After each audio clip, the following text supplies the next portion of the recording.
proactive with our friendship. So like So I think people learn this like whether people fake it or not, but the person that's going through like the most trauma or the more problematic people, they tend to get more attention. That's why bad people tend to win, even when we talk about relationships or just even at work. Like the squeaky wheel gets grease. You know what I mean? That like this nigga's late all the time. How the fuck did he get a raise? Because the boss knows him.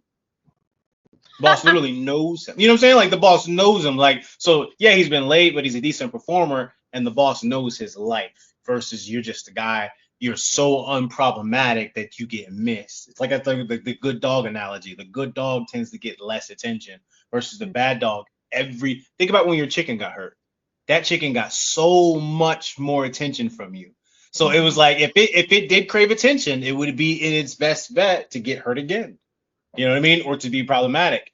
You know, say you start to say that chicken starts to peck the other chickens and start pulling its feathers. You now have to separate it and give it its own coop. If that chicken is smart enough, it has now got its own coop and it gets extra care. It gets to eat alone. It gets its own drinking water. So it's like to be problematic does work. We've seen it all the time. Like, how the fuck did they get a raise? Because the boss knows them.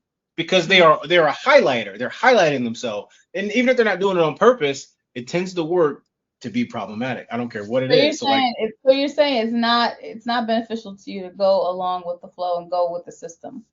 no, you end up becoming the good employee, the good dog, and you get overlooked. It's just the truth. You're so unproud. It's like the father that never complains.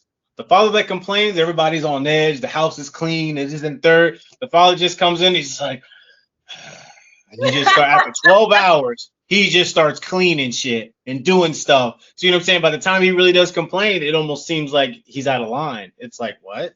You're not allowed to complain. You're a low life. You know, that's how it gets treated. Versus Mhm. the father that bitches every fucking day. He's just squeaky wheel. The squeaky wheel will always get grease. So it's almost like to be abrasive. That's why I think that we're not the only people that recognize this. I think some people leverage this. They just become the lifelong squeaky wheel. Everybody knows their problems. Everybody knows their trauma. Everybody, you know what I'm saying? There's always it's like the person that is always calling you, usually the person who's got something going on. So like your friend that's always calling, oh my God, he cheated on me again.